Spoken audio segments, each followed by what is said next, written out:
नमस्कार। देश के लाखों कर्मचारी पेंशन धारकों और ईपीएस 95 पेंशन धारकों के लिए इस वक्त की बड़ी खबरें आई हैं, जो कि कर्मचारी भविष्य निधि संगठन से पेंशन प्राप्त कर रहे हैं।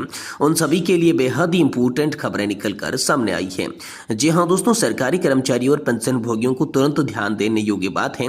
3 बड़े आदेश जारी हुए हैं। जी हां दोस्तों, सरकारी कर्मचारी और पेंशन भोगियों के लिए 3 बड़ी अपडेट आई है। तुरंत आप सभी को जानना होगा कि इससे क्या नुकसान और क्या लाभ आप सभी को होने वाले हैं। तो इसके बारे में भी दोस्तों आज की इस वीडियो के अंदर बात करेंगे। साथ ही दोस्तों हम सभी को बताएंगे कि केंद्र सरकार ने आप सभी के लिए जारी किया है हाई अलर्ट। साथ ही में 2 शानदार तोहफे आप सभी को दिए हैं, जिससे पेंशन भोगियों के लिए खुशखबरी बताई जा रही है। तो दोस्तों आखिरकार पेंशन भोगियों के लिए क्या शानदार तोहफे दिए गए हैं और दोस्तों पेंशन भोगियों को हाई अलर्ट क्या जारी किया गया है, इसके बारे में भी आज की इस वीडियो के अंदर बात करेंगे। और वहीं बात करेंगे कर्मचारी भविष्य निधि संगठन की पेंशन योजना से जुड़े पेंशन धारकों के लिए बड़ा अपडेट है। आवेदन प्रक्रिया और सरल और डिजिटल रूप से बना दी गई है, जिससे हम सभी को बड़ा लाभ होने वाला है। तो किस तरीके से आवेदन प्रक्रिया को लेकर कर्मचारी भविष्य निधि संगठन ने आप सभी के लिए बड़ा अपडेट जारी किया, इसके बारे में भी दोस्तों आज की इस वीडियो के अंदर बात करेंगे। यानी कि दोस्तों पेंशन धारकों से जुड़ी तमाम बड़ी खबरों की चर्चा आज की इस वीडियो के अंदर करेंगे। इसलिए हम सभी से निवेदन करते हैं कि दोस्तों आज की इस वीडियो को आप लास्ट तक देखिएगा और साथ ही हमारे चैनल पर नए हैं तो चैनल को भी सब्सक्राइब जरूर कर लीजिएगा। तो चलिए दोस्तों बिना किसी देरी के संपूर्ण खबरों को आज की इस वीडियो के अंदर सही सटीक और तथ्यों पर आधारित विस्तार से जान लेते हैं। सबसे पहले बात करते हैं बिग ब्रेकिंग न्यूज आप सभी के लिए निकल कर आई है। सरकारी कर्मचारियों और पेंशन भोगियों के लिए 3 बड़े अपडेट तुरंत जान लें, नहीं तो हो जाएगा आप सभी को नुकसान। जी हाँ दोस्तों, क्या नुकसान होने वाला है, क्या बड़ा अपडेट है, चलिए आपको विस्तार से बताते हैं। दोस्तों देश भर के लाखों सरकारी कर्मचारियों और पेंशन भोगियों की सैलरी और पेंशन को लेकर बहुत ही बड़ी खबर आ चुकी है, जो हम सभी के लिए जानना बेहद जरूरी है। दोस्तों सरकारी कर्मचारियों पर आश्रित संबंधियों के लिए आय की अधिकतम सीमा में संशोधन को लेकर बड़ी खबर आई है। जी हां दोस्तों, शासन ने वित्त विभाग ने एक आदेश जारी किया है, जिसमें कहा गया है कि इतने से कम इनकम है तो कर्मचारी के ऊपर पूर्णतः आश्रित माने जाएंगे। देश में कहा गया है कि यहाँ पर मूल वेतन नियम 932 के तहत पूरक नियम में परिभाषित परिवार के सदस्यों को पूर्णतः आश्रित मानते हुए आय की अधिकतम सीमा यहाँ पर जो है 3050 रुपये प्रति माह निर्धारित की गई है।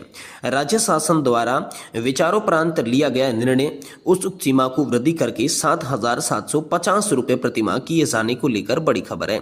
तो किया गया है आप सभी के लिए बड़ा बदलाव। जी हाँ दोस्तों, सरकार ने आदेश में कहा है कि शासकीय सेवा के ऐसे वृद्ध बच्चे अथवा सौतेले बच्चे, माता पिता, अविवाहित बहनें, विधवा बहनें, यदि उनके पिता जीवित न है अथवा पति स्वयं भी संबंधित सरकारी सेवक का पूर्णतः आश्रित हो, और अवैश्यक भाई जो कि शासकीय सेवा के साथ रहते हो, जिनकी आय पेंशन में अस्थायी रूप से मृत्यु होने के तहत निवृत्त होती है, उसे जोड़कर तथा अन्य स्रोतों की शामिल करते हुए रुपये 7050 प्रति माह से अधिक है शासकीय सेवा पर पूर्णतः आश्रित माने जाती हैं। आय के निर्धारित हेतु पेंशन की राशि महंगाई पेंशन तथा महंगाई राहत शामिल नहीं इसमें की जाएगी। वही दोस्तों डीएसपी खाते का कोई कोड सर्विस से पेंशन में बदलने से संबंध में भी बड़ा आदेश आया है। हाल ही में दोस्तों रेस्को ने एक कर्मचारी की दुर्घटना से मौत हुई है। उनके परिवार को डीएसपी खाते का लाभ नहीं मिल सका, क्योंकि बैंक में उनका खाता डीएसपी के बजाय डीएसपी सेवारत था। जी हाँ दोस्तों, शुरुआती दौर में ईएसआई की पेंशन शुरू होने पर डीएसपी खाता सेवारत को डीएसपी खाता पेंशन में बदलने की जानकारी नहीं होती। इसके परिणाम स्वरूप पीआईएफ के दावे, नामांकन दावों आदि स्वीकार में देरी होती है और अस्वीकार हो जाते हैं, क्योंकि सेवारत और सेवानिवृत्त कर्मचारियों के लिए डीएसपी कोड अलग अलग होती हैं।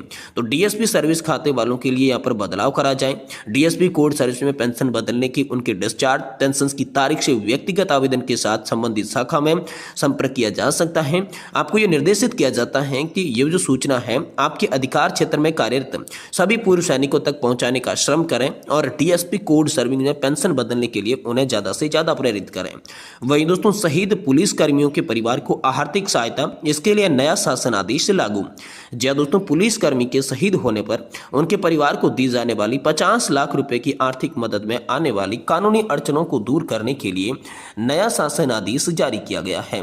यह संशोधन परिवार के सदस्यों को आर्थिक सहायता वितरण में स्पष्टता और न्याय सुनिश्चित करने वाला है। तो ये बड़ी खबर दोस्तों हाल फिलहाल में आप सभी के लिए निकलकर सामने आ रही है। वहीं दोस्तों आप सभी पेंशन भोगियों के लिए हाई अलर्ट जारी हुआ है। इसी के साथ साथ 2 बड़े तोहफे, शानदार तोहफे आप सभी को दिए गए हैं जो पेंशन भोगियों के लिए बड़ी खुशखबरी बताई जा रही है। पेंशन भोगियों के लिए केंद्र सरकार ने एक हाई अलर्ट जारी किया और साथ ही 2 शानदार तोहफे दिए। विशेष रूप से 60 वर्ष या इससे अधिक आयु के पेंशन भोगियों के लिए लाइफ सर्टिफिकेट जमा करने की प्रक्रिया को सरल और सुरक्षित बनाने की दिशा में ये कदम उठाया गया है। तो आइए जानते हैं विस्तार से। देखिए, लाइफ सर्टिफिकेट के नियम और तारीखों की बात करें तो जो पेंशन भोगी 80 वर्ष या इससे अधिक आयु हैं उन्हें हर साल 1 अक्टूबर के लाइफ सर्टिफिकेट जमा करने की सुविधा प्रदान की जाती है। वहीं 80 वर्ष से कम आयु वाले पेंशन भोगियों के लिए यह सुविधा 1 नवंबर से शुरुआत होती है। पेंशन भोगियों को हर महीने अपना पेंशन प्राप्त करने के लिए साल में एक बार लाइफ सर्टिफिकेट जमा करवाना अनिवार्य होता है। अब फेस ऑथेंटिकेशन प्रणाली के माध्यम से घर बैठे ये काम किया जा सकता है। हालांकि सरकार ने चेतावनी दी है कि अगर सावधानी नहीं बरती तो कई साइबर अपराधियों द्वारा धोखाधड़ी का शिकार भी होने का खतरा आप सभी के लिए बना रहता है। साइबर अपराधी अब पेंशन भोगी को फोन करके लाइफ सर्टिफिकेट अपडेट कराने के नाम पर धोखाधड़ी कर रही हैं।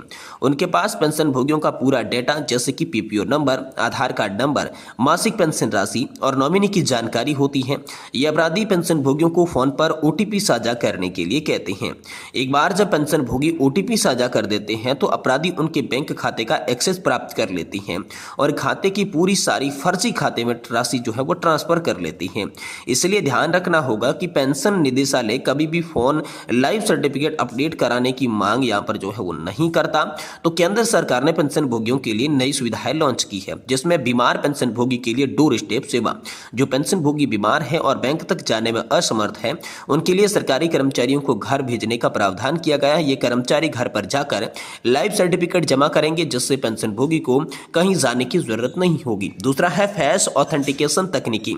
सरकार ने UIDAI के सहयोग से फेस ऑथेंटिकेशन तकनीकी विकसित की है, जिससे पेंशन भोगी किसी भी एंड्रॉइड स्मार्टफोन के माध्यम से अपना लाइफ सर्टिफिकेट जमा कर सकते हैं। इसके लिए जीवन प्रमाण पत्र ऐप और अन्य डिजिटल साधनों का उपयोग भी किया जा सकता है। वहीं दोस्तों, नवंबर 2023 में पेंशन एवं पेंशन भोगी कल्याण विभाग ने भारतीय state bank, Punjab national bank और अन्य सहयोगी संगठनों के साथ 48 शहरों में जागरूकता अभियान चलाया। इस अभियान के तहत 70.8 लाख केंद्र सरकार के पेंशन भोगियों ने लगभग 55 लाख से डिजिटल लाइफ सर्टिफिकेट सफलतापूर्वक जमा किए। अब दोस्तों, सावधानी और सुरक्षा के उपायों की बात करें तो किसी भी अनजान कॉल पर अपनी पर्सनल जानकारी या ओटीपी साझा नहीं करनी है। लाइफ सर्टिफिकेट जमा करने के लिए केवल अधिकृत ऐप या फिर बैंक से ही आपको संपर्क करना होगा। पेंशन निदेशालय से संबंधित किसी भी जानकारी के लिए सरकारी वेबसाइट का आप सभी को उपयोग करना है। ये दोस्तों चेतावनी हाई अलर्ट आप सभी के लिए जारी हुआ है। वहीं कर्मचारी भविष्य निधि संगठन पेंशनर्स के लिए बड़ा अपडेट है। आवेदन प्रक्रिया और भी सरल और डिजिटल कर दी जा चुकी है। यहाँ पर जो है EPFO ने पेंशन आवेदन प्रक्रिया को पूरी तरीके से डिजिटल बना दिया है। अब पेंशनर्स यहाँ पर EHRMS के पोर्टल पर 6A भरकर आसानी से ऑनलाइन आवेदन कर सकते हैं। इस नई प्रणाली से कागजी प्रक्रिया को खत्म करते हुए आवेदन प्रक्रिया को तेज, पारदर्शी और त्रुटि रहित बना दिया गया है। पेंशन और पेंशन भोगी कल्याण विभाग द्वारा 11 नवंबर को जारी अधिसूचना में ये बताया गया कि सरकारी कर्मचारी अब जो है आप सभी के लिए HRMS पोर्टल का उपयोग कर अपने पेंशन आवेदन जमा कर सकते हैं। ये नई व्यवस्था सरकारी सेवाओं में डिजिटलीकरण की दिशा में एक बड़ा कदम है। पहले पेंशनर्स को कागजी फॉर्म भरकर EPFO कार्यालय में जमा करना पड़ता था, लेकिन 6 नवंबर 2024 से अब इस नई प्रक्रिया को न केवल समय की बचत है बल्कि आवेदन की त्रुटि रहित बनाने में भी मदद मिलेगी। फॉर्म 6A को लागू करने में पेंशनर्स को अपनी व्यक्तिगत जानकारी, EPFO खाता और बैंक खाता विवरण एक ही फॉर्म में दर्ज करना होगा। इससे प्रक्रिया सरल, पेपरलेस और अधिक प्रभावी हो गई है। यह कदम पेंशन भोगियों को समय पर भुगतान सुनिश्चित करने के साथ साथ पारदर्शिता और सुविधा प्रदान करता है। यह पहल पेंशन प्रक्रिया को सरल और आधुनिक बनाते हुए नागरिकों को बेहतर सेवाएं प्रदान करने की दिशा में महत्वपूर्ण है। सरकार का मानना है कि यह बदलाव पेंशनर्स और सरकारी कार्यालय दोनों के लिए फायदेमंद होने वाला है। तो आम सभी के लिए अब जो है आवेदन की प्रक्रिया के साथ साथ पेंशन प्राप्त करने की जो भी प्रक्रिया है उसे और भी ज्यादा सरल और डिजिटल बना दिया जा चुका है, जिससे देश के पेंशन भोगियों को बड़ा फायदा यहाँ पर होने वाला है।